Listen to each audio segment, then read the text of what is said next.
جب کبھی بھی ایمان والوں پر کفر کی طرف سے مشکل گھڑی آتی ہے تو ان میں ہمیشہ تین گروہ بن جاتے ہیں۔ پہلا گروہ ان لوگوں کا ہے جو یجاہدون باموالہم وانفسہم واللہ علیم بالمتقین، اپنے مال اور جانوں کے ساتھ جہاد کرتے ہیں اور اللہ ایسے متقی لوگوں کو خوب جانتا ہے۔ سورۃ توبہ کی آیت 44 ہے۔ دوسرا گروہ ان لوگوں کا ہے جو جہاد کرنا چاہتے ہیں لیکن اسباب نہیں ہیں، اپنے مسلمان بھائیوں سے کندھے ملا کر کفر کے خلاف لڑنا چاہتے ہیں لیکن مجبور ہیں کہ لڑ نہیں سکتے۔ یہ وہ گروہ ہے جس کے جذبے جوان اور بلند ہے، ہمت مضبوط ہے، نیت صاف ہے، دل اپنے مسلمان بھائیوں کی محبت سے کوٹ کوٹ کر بھرا ہوتا ہے۔ ان کے بارے میں فرمایا گیا ہے وَلَا عَلَى الَّذِينَ إِذَا مَا أَتَوْكَ لِتَحْمِلَهُمْ قُلْتَ لَا أَجِدُ مَا أَحْمِلُكُمْ عَلَيْهِ تولوا وأعينهم تفض من الدمع حزنا ألا يجدوا ما ينفقون۔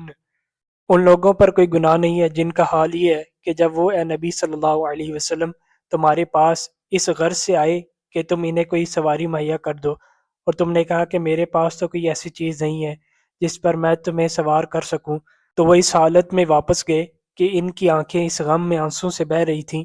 کہ ان کے پاس خرچ کرنے کو کچھ نہیں ہے۔ سورۃ توبہ کی آیت 92 ہے یہ۔ اور تیسرا گروہ وہ بنتا ہے جو کہ بڑی تعداد میں ہوتا ہے، کہ مسلمانوں میں ہی رہتا ہے لیکن ایمان و کفر کی جنگ میں اپنے آپ کو نیوٹرل سمجھتا ہے، چاہے کچھ بھی ہو جائے، چاہے غزہ کے اندر بچوں کی بگھرتی ہوئی لاشیں ہوئیں، چیختی ماؤں کی صدائیں ہوئیں، زخمی نوجوان ہوں، ملبے میں بکھرے ہوئے قرآن کے اوراق ہوں، بے شک نشانہ بنتے ہسپتالوں ہوں یا آگ کے شعلوں میں جلتی گلیاں، کچھ بھی اثر نہیں کرتی، اسے کرتے ہوئے مسلمانوں سے کوئی فرق نہیں پڑتا۔ اور یہ گروہ مشکل سے مشکل گھڑی میں بھی مسلمانوں کو یہ ذمہ دار ٹھہرا رہا ہوتا ہے، یہ زمین کے ساتھ لگ کر زندہ رہنے کو ترجیح دیتا ہے، یہ گلی کے کتے کے مر جانے پر افسوس کرتا ہے لیکن مسلمانوں کو خون میں نہلا دینے کا افسوس نہیں کرتا، یہ بلیوں کے حق پر تو بولتا ہے لیکن معصوم بچوں کے ادھرتے جسموں پر زبان گونگی ہو جاتی ہے، یہ اس لیے کہ اس گروہ کے دل پر مہر لگ چکی ہے۔ جس طرح سورہ توبہ کی آیت 93 ہے،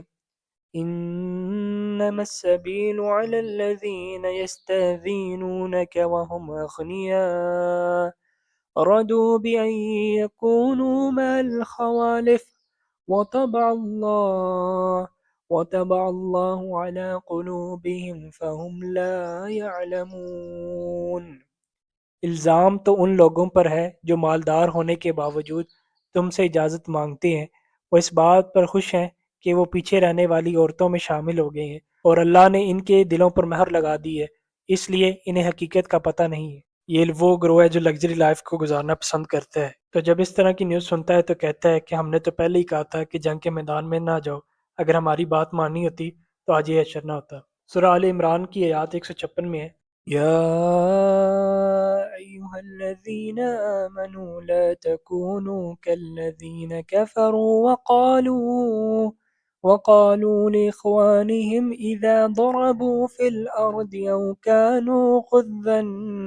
لو كانوا عندنا ما ماتوا وما قتلوا۔ اے ایمان والو، ان کافروں کی طرح نہ ہونا جنہوں نے اپنے بھائیوں کے بارے میں کہا جب وہ سفر میں یا جہاد میں گئے کہ اگر یہ ہمارے پاس ہوتے تو نہ مرتے اور نہ قتل کیے جاتے، لیکن اصل بات یہ ہے کرہ اللہ بعثهم فثبتهم وقیل اقعدوا مع القاعدین۔ اللہ نے ان کا اٹھنا پسند ہی نہیں کیا، اس لیے انہیں سست پڑا رہنے دیا اور کہہ دیا گیا کہ جو اپاہج ہونے کی وجہ سے بیٹھے ہیں ان کے ساتھ تم بیٹھے رہو۔ سورۃ توبہ کی آیت 46 ہے۔ اللہ تعالیٰ سے دعا ہے کہ وہ ہمیں ایسی عقل دانش مندی سے بچائے اور جب تک جسم میں جان ہے اہل حق کے ساتھ کھڑے ہونے کی اور ان کی مدد کرنے اور ان کی آواز بننے اور بوقت مجبوری ان کے غم میں رونے کی توفیق بخشے، آمین۔